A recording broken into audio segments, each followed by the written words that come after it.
আলাইকুম। শম্পার সংসারে আমি শম্পা সবাইকে আরও একবার স্বাগত জানাই। যে যেখান থেকে আমার ভিডিওটা দেখছেন আশা করছি আল্লাহর রহমতে সবাই ভালো এবং সুস্থ আছেন। আলহামদুলিল্লাহ আমিও আমার পরিবার নিয়ে ভালো আছি।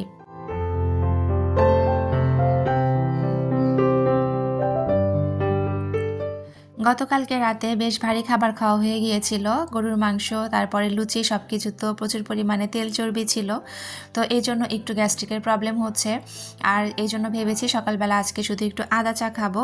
আর চাটা করছিলাম আমার জন্য, কারণ আমার হাজব্যান্ড কিন্তু রোজা আছে আর আমার মেয়েরা এখনও ঘুম থেকে ওঠেনি। তো মেয়েরা কেন ঘুম থেকে ওঠেনি সেটা একটু আপনাদেরকে দেখিয়ে দিচ্ছি। আমি ঘুম থেকে উঠে দেখছি আমার মেয়ে এখানে একটা কাগজের মধ্যে লাগিয়ে রেখেছে, তাকে যেন ডিস্টার্ব না করি। সে অনেক রাত পর্যন্ত পড়াশোনা করেছে, সে একটু দেরিতে উঠবে। তো তার জন্য কিন্তু ওদেরকে আর আমি ডাকিনি, আমি নিজের জন্য শুধু এখানে এক কাপ চা করে নিচ্ছিলাম আর একটু বিস্কিট খেয়ে নিব, কারণ আজকে আর অন্য কোনো ভারী নাস্তা বা কোনো কিছুই করব না, শুধু এই চাটা খেয়েই থাকবো। আর মেয়েরা ওঠার পরে ওদের যদি ইচ্ছা হয় যে কিছু খাবে, তাহলে যেহেতু নুডলস আছে তো ওদেরকে একটু নুডলসের স্যুপ বানিয়ে দিব, ছেলে মেয়ে ওরা খেয়ে নেবে আর কি। তো এই যে এইদিকে আমি চাটা হয়ে গিয়েছে, এখন চা কিন্তু ঢেলে নিব আমার জন্য।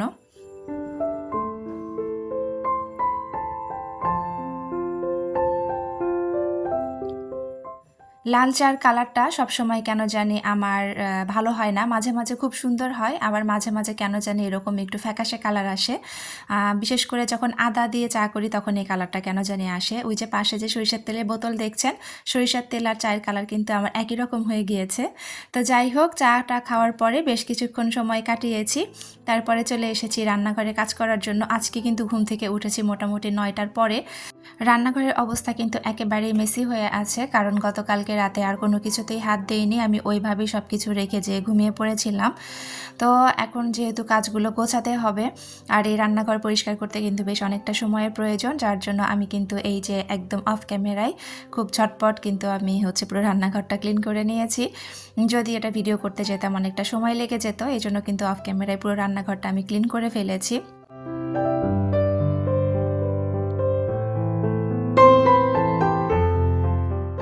আমাদের প্রত্যেকটা গৃহিণীর একটা স্বপ্ন থাকে, তাদের সুন্দর একটা সাজানো গোছানো পরিপাটি একটা সংসার হবে। আমার সংসারের জিনিস যেমনই হোক না কেন, হোক সেটা কম বা বেশি সেটা বিষয় না, বিষয় হচ্ছে যে একটা সুন্দর সাজানো গোছানো পরিপাটি সংসার থাকবে। এটার আসলে শান্তিটা অন্যরকম কাজ করে। আমার সংসারে যেটুকু জিনিস আছে ওইটুকু জিনিসই যদি আমি একটু সুন্দরভাবে গুছিয়ে রাখতে পারি, পরিপাটি করে রাখতে পারি, দেখবেন যে ওখানকার মতো শান্তি আর আসলে কোথাও নেই। সংসার ছেড়ে অন্য কোথাও যেয়েও কিন্তু খুব একটা শান্তি লাগে না। যে বাবার বাড়িটা এত বেশি শান্তির আমাদের কাছে, আমাদের মেয়েদের কাছে, সংসার ছেড়ে 2 দিন থেকে 3 দিন থাকলেই কিন্তু দেখবেন বাবার বাড়িতেও আর থাকতে ইচ্ছা করবে না। এই সংসারের প্রতি এতটা মায়া কাজ করে, মনে হয় আমার সংসারের জিনিসগুলো না জানি কী অবস্থায় আছে, কোন জায়গায় কী জিনিস রেখেছি। আবার আমার এই রান্নাঘরটাকে আমি বড্ড বেশি মিস করি। আমি সেটা আমার বাবার বাড়িতে তো খুব একটা আসলে থাকা হয় না, তারপরেও যখন যদি 2-3 দিনের জন্য যদি যাই, আমি আমার এই রান্নাঘরটাকে খুব বেশি মিস করি। এটা কিন্তু আমার শ্বশুরবাড়িতে গেলেও হয়। আমার শ্বশুরবাড়িতে যেয়ে যখন একটু বেশ লম্বা কয়েকটা দিন থাকি, তখন কিন্তু আমার পুরো বাসাটাকে আমি অনেক মিস করি। আমার সংসারটাকে, আমার এই জিনিসপত্রগুলোকে আমি অনেক বেশি মিস করি। মনে হয় যে আমি কবে যাব আর কবে আমার সংসারের জিনিসগুলো আমি ঠিকঠাক করে গুছিয়ে রাখবো। তো ওইদিকে আমি কিন্তু একটু ডিম সিদ্ধ বসিয়ে দিয়েছি, দুপুরে রান্নার আয়োজন করছিলাম আর কি। তো ডিম কিন্তু শুধুমাত্র আমাদের 4 জনের জন্য দিয়েছি, মানে আমি, আমার ছেলে, আমার 2 মেয়ের জন্য রান্না করব। আর আমি যেভাবে আজকে ডিমটা ভুনা করব, এইভাবে ডিম ভুনা আমার হাজব্যান্ড খুব একটা পছন্দ করে না। আমি টমেটো দিয়ে আর তার মধ্যে একটু চিনিও অ্যাড করব, মানে একটু টক মিষ্টি ঝাল করে ডিমটা ভুনা করব। তো এইভাবে ডিম ভুনা কিন্তু আমার হাজব্যান্ড খুব একটা খেতে চায় না, যার জন্য ওর জন্য আর দেইনি আর কি।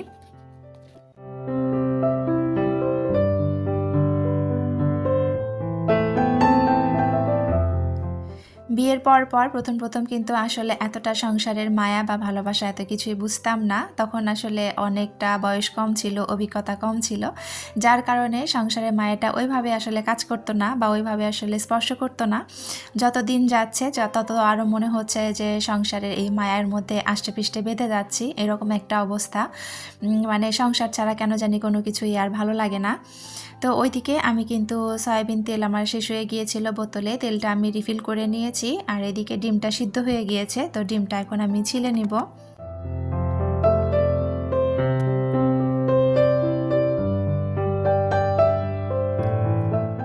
আমি যখন ভয়েস দেওয়া শুরু করেছি, আমার ছেলেটাকে কিন্তু পাশের রুমে আমি আমার মেয়ের কাছে রেখে এসেছি খেলাধুলা করার জন্য। আর ও পাশের রুম থেকে প্রচুর পরিমাণে চিল্লাচিল্লি করছে, তো আমার কানে কিন্তু ওর আওয়াজটা আসছে। যদি আপনারা ওর নয়েজটা পেয়ে থাকেন তো প্লিজ একটু ইগনোর করবেন। যেহেতু ছোট মানুষ, আসলে ওকে তো বোঝাতেও পারি না ওইভাবে, দেখা যায় একটু পরপরই আমাকে ডাকতে থাকে। তো প্লিজ সবাই একটু ব্যাপারটাকে ক্ষমা সুন্দর দৃষ্টিতে দেখবেন। তো এদিকে আমার ডিম কিন্তু ছেলা হয়ে গিয়েছে।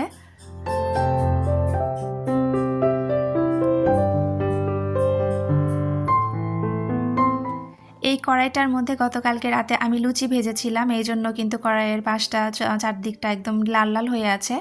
আর কড়াইয়ের মধ্যে কিন্তু তেল আগেই ছিল, তেলটা একটু কমিয়ে নিয়ে তার মধ্যে আমি একটু হলুদ দিয়ে ডিমগুলো সুন্দর করে ভেজে নিচ্ছিলাম। আগের চ্যানেলে আমি একটা কমন কমেন্ট পেতাম সব সময়, এই চ্যানেলেও এখন পাই মাঝে মাঝে। বেশ কিছু আপু আমাকে জিজ্ঞেস করেন, আপু তুমি এত সুন্দর করে গুছিয়ে কথা বলো, তোমার মতো করে যে কবে এরকম সুন্দর গুছিয়ে কথা বলতে পারবো। অনেক আপু জানতে চান কথা বলতে পারবো কিনা এভাবে তোমার মতো গুছিয়ে। সত্যি কথা বলতে কি, আমি এখনো পর্যন্ত না আমি কথা গুছিয়ে বলতে পারি না, এটা হচ্ছে একদম সত্যি কথা। আমি যে ভয়েসটা দিতে বসেছি, আমি যে কতবার ভয়েসটা কেটেছি তারপরে আবার দেওয়া শুরু করেছি তার কোনো হিসেব নেই। কারণ আমার কেন জানি মনের মতো হয় না ভয়েস দেওয়াটা। এত সুন্দর করে সব কথা আমি গুছিয়ে শুরু করি, তারপরেও ভয়েস যখন দিতে বসি সবগুলো কথা আমি এলোমেলো করে ফেলি। এটা যে কবে ঠিক হবে আমি নিজেও জানি না।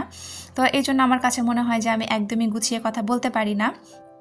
তো যাই হোক, এদিকে আমি কিন্তু পেঁয়াজটা ভেজে নিচ্ছিলাম, আর ওই পাশে চুলায় হচ্ছে ভাত বসিয়ে দিয়েছি। কারেন্ট কয়েকদিন ধরে এত বেশি ডিস্টার্ব করছে, কারেন্ট থাকে না বললেই চলে। তো যার কারণে কিন্তু আমি ভাতটা রাইস কুকারে বসিয়ে দিয়েছিলাম, কিন্তু পরে দেখলাম যে কারেন্টটা চলে গিয়েছে।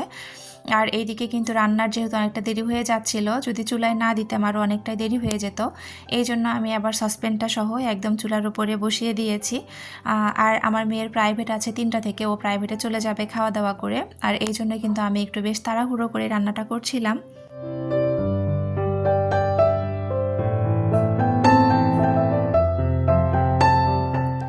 আগে কারেন্ট চলে গেলে একটা সমস্যা হতো যে আমি হচ্ছে ইউটিউবে আসলে অ্যাক্টিভ থাকতে পারতাম না, কারো ভিডিও এইভাবে দেখতে পারতাম না। কিন্তু এখন আবার এই সমস্যাটা একটু সলভ হয়েছে, কারণ হচ্ছে কয়েকদিন আগে আমাদের আইপিএসের সাথেই হচ্ছে ওয়াইফাইটা লাগিয়ে নেওয়া হয়েছে, যার কারণে ভিডিও দেখতে তেমন কোনো সমস্যা হয় না। তবে দেখা যায় যে এই যে রান্না বান্না থেকে শুরু করে সব কাজের একটু সমস্যা হয়ে যায়, মানে বিশেষ করে যখন আমি ভাত রান্না করব এই সময়টাতে যদি কারেন্ট চলে যায় বড্ড বেশি সমস্যা। আবার দেখা যায় মেশিনে কাপড় দিচ্ছি, ওই সময় কারেন্টটা চলে গিয়েছে, এই সময়গুলোতে আসলে খুব বেশি বিরক্ত লাগে। তো যাই হোক, এদিকে আমি তো আসলে রেসিপি শেয়ার করছিলাম না, যার কারণে রান্নার রেসিপি সম্পর্কে বা কি দিচ্ছি না দিচ্ছি সেই সম্পর্কে কোনো কিছুই বললাম না। আমি কিন্তু এত বেশি এক্সপার্ট কোনো রাঁধুনি না, আমি আসলে আমার সংসারের সবার জন্য যেভাবে রান্না করি, আমি যেভাবে রান্না করি অভ্যস্ত, সেটাই আপনাদের সাথে একটু করে শেয়ার করি। তো আমার রান্নার মধ্যে অনেক রকমের হয়তো ভুল ত্রুটি থাকতে পারে, আমার কথার মধ্যে অনেক রকম ভুল ত্রুটি থাকতে পারে, তো প্লিজ একটু ক্ষমা সুন্দর দৃষ্টিতে দেখবেন।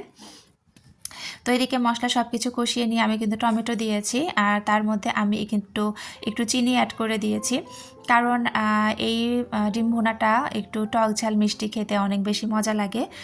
আমার মেয়েরা কিন্তু অনেক বেশি পছন্দ করে এই ডিম ভুনা, আর আমার হাজব্যান্ড আবার খুব একটা খেতে চায় না, যার কারণে সে যেহেতু আজকে রোজা আছে তো ওইটা চিন্তা করে কিন্তু দুপুরবেলা আমি ডিমটাই রান্না করেছি। আর সত্যি কথা বলতে মাছ মাংস খেতে ইচ্ছা করছিল না। প্রথমে চিন্তা করেছিলাম কিছু ভর্তা বানাবো, কিন্তু ভর্তা বানাতে না অনেকটা টাইম লেগে যায়, যার কারণে ভর্তা না করে ডিমটা ভুনা করে নিয়েছি। আর অফ ক্যামেরায় কিন্তু আমি একটা শুটকির তরকারি রান্না করে নিব, সেটা আর আপনাদের সাথে আজকে শেয়ার করছি না। তো যাই হোক, এদিকে রান্না করতে করতে আমার হাজব্যান্ড বাসায় চলে এসেছে, ও কিন্তু আসার সময় বেশ কিছু শুকনা বাজার নিয়ে এসেছে। শুকনা বাজার বলতে একটু গুঁড়া সাবান, তারপরে এই যে চানাচুর টানাচুর শেষ হয়ে গিয়েছিল এগুলো এনেছে। এই বেসনের চানাচুরটা কারা কারা পছন্দ করেন, এই বেসনের চানাচুরটা খেতে কিন্তু অসম্ভব মজা লাগে। রোজার মধ্যে ইফতারিতে কিন্তু এরকম চানাচুর তারপরে মুড়ি মাখা খেতে কিন্তু বেশ ভালো লাগে। এদিকে আমার হাজব্যান্ড কিছু মটরশুঁটি নিয়ে এসেছে, কয়েকদিন ধরে বলছিলাম একটু মটরশুঁটি আনার জন্য, আমি একটু ফ্রোজেন করব।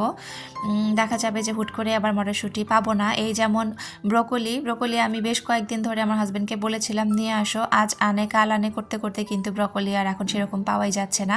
তো আমি কিন্তু আর ব্রকলিটা ফ্রোজেন করতেই পারিনি। তো এখানে মটরশুঁটিটা আমি একটু খুলে রেখে দিলাম, ওইটা এখন তো বাছা সম্ভব না, এটা পরে সুযোগ সুবিধা মতো বেছে নিব। আর এখানে অল্প কয়েকটা সিমের বিচি আছে, সিমের বিচিগুলো কিন্তু আলাদাভাবে কিনতে পাওয়া যায়, কিন্তু এখানে কিন্তু আলাদাভাবে সিমের বিচি এখনও ওইভাবে পাওয়া যাচ্ছে না। তো একটা দোকানের এক চাচা নাকি এখানে তার কিছু শুকনা সিম ছিল, তো ওই সিমগুলোর মধ্যে থেকে কিছু বিচি নাকি সে বসে বসে বের করছিল। তো অল্প যে কয়েকটা হয়েছে ওটাই আমার হাজব্যান্ড হচ্ছে ওই চাচার কাছ থেকে কিনে এনেছে। আর এদিকে হচ্ছে কিছু মিষ্টি আলু এনেছিল। আমার হাজব্যান্ড যেহেতু রোজা আছে, ওই ইফতারের সময় হচ্ছে এই মিষ্টি আলু খাবে, তো এই জন্য মিষ্টি আলুটা এনেছে। আর এখানে সে ছোলা এনেছে। আর ছোলাটা আসলে রোজার নিয়ত করেও নিয়ে আসেনি, ও মানে ভেবেছে, সামনে দেখেছে আর নিয়ে চলে এসেছে আর কি। তো যে কয়দিন খাওয়া যায় আর কি খাবো।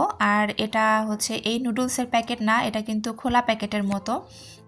এটা হচ্ছে কিশোয়ানের একটা প্যাকেট মনে হয়। তো এই প্যাকেটগুলো কিন্তু আমাদের রিসেন্ট আনা হচ্ছে, এর আগে এক প্যাকেট এনেছিল, আবার এটাও এনেছে। এখানে মোটামুটি আমি মনে নেই আমার 16টা কি 18 পিসের মতো মনে হয় থাকে নুডলসগুলো খেতে কিন্তু বেশ ভালো লাগে আর বেশ সাশ্রয়ী। কারণ আপনি এই প্যাকেট নুডলসগুলো যখন কিনতে যাবেন মশলা সহকারে, তখন কিন্তু বেশ অনেকটা টাকা পড়ে যায়। আর এই নুডলস কিন্তু বেশ অনেক কমেই এনেছে। আর আমার ঘরে যেহেতু সবসময় যে ম্যাগির যে ম্যাজিক মশলাটা, ওটা কিন্তু সবসময় আমি এক্সট্রা রাখি। তো দেখা যায় যে ওই মশলা দিয়ে কিন্তু এই নুডলসগুলো সুন্দরভাবে খাওয়া হয়ে যায়। তো মাঝখান থেকে কিছুটা টাকা সাশ্রয়ী হয় আর কি। তো এইদিকে যে ছোলাগুলো আমি পটের মধ্যে ভরে রাখলাম, এটাও আমি ফ্রি টাইমে একটু বেছে তারপরে রোদে দিব। যখন নিয়ে এসেছে তখন আসলে রোদে দিয়ে লাভ হতো না, এই জন্য রোদে দিলাম না, ভরে রাখলাম পটের মধ্যে।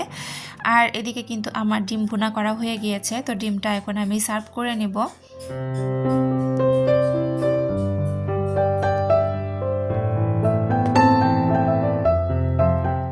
ভয়েস দেওয়ার জন্য যে একটা নিরিবিলি জায়গা পাবো সেরকম কোনো অবস্থাই নেই, কোনো সময়ই আমি এই অবস্থাটা পাই না বা ওইরকম একটা পরিবেশ পাই না যে সুন্দরভাবে ভয়েস দিব। আশেপাশ থেকে সবসময় নয়েজ আসতেই থাকে, ব্যাপারটা খুবই খারাপ লাগে। তো যাই হোক, আর তারপরে কোনো ভিডিও নেওয়া হয়নি। এটা একদম সন্ধ্যার আগ মুহূর্তে আমার হাজব্যান্ডের ইফতারি আমি রেডি করে নিয়েছিলাম। তো সে কিন্তু ভারী অন্য কোনো কিছুই খাবে না, এখানে হচ্ছে ফলমূল ছিল যা যা ঘরে সেগুলোই দিয়ে দিচ্ছিলাম। এখানে খেজুর আর ওই যে কিছুদিন আগে যে কেশর আলু এনেছিল সেই আলুটা ছিল। এখানে আঙ্গুর আর ওই যে আমি হচ্ছে মিষ্টি আলুটা সিদ্ধ করে দিয়েছিলাম, আর তার সাথে হচ্ছে গাজর দিয়েছি। আর সে হচ্ছে টমেটো খেতে চেয়েছে, টমেটো দিব, আর একটা হচ্ছে ডিম সিদ্ধ করে দিব। তো এটা দিয়েই তার ইফতার হয়ে যাবে। তো যাই হোক, ইফতার সাজাতে সাজাতে ভিডিও শেষ পর্যায়ে চলে এসেছি। আপনাদের সবার সুস্থতা কামনা করে আর আমার পরবর্তী ভিডিও দেখার আমন্ত্রণ জানিয়ে এখান থেকেই বিদায় নিচ্ছি। আল্লাহ হাফেজ, আসসালামু আলাইকুম।